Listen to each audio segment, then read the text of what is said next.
ইমন আমার সাথে ফার্স্ট নায়ক হয়েছে, আমি তখন একটু রিনাউন্ড নায়িকা ছিলাম। হ্যাঁ, তখন আমি একটু হালকা পাতলা একটু নায়িকা হয়ে গেছি।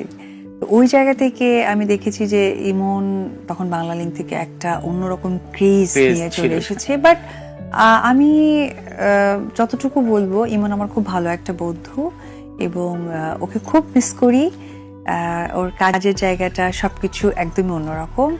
তারপরে আসি নীরবের সাথেও আমার কাজ হয়েছে ফার্স্ট, তখন সে হিরো হয়েছে আমার সাথেই, যদিও ওই সিনেমাতে শাকিব খানও ছিলেন।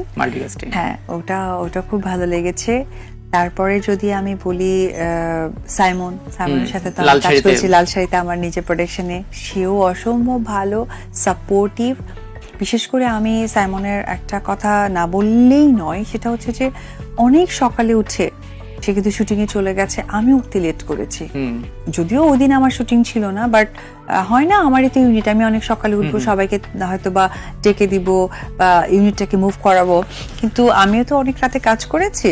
পরে আমি ওঠার আগেই দেখি তারা অলরেডি অ্যাকশন কার্ড বলছে আমি ফোনে। আমার সত্যি মনটা ভরে গেছে।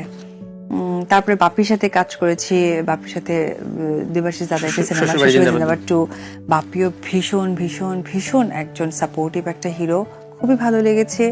ইদানিং কাজ করেছি স্বাস্থ্যকর গমের পুষ্টি, তার সাথে চকলেটের মজাদার স্বাদের কম্বিনেশনে হক চকলেট ডাইজেস্টিভ বদলে দেয় আপনার মুড।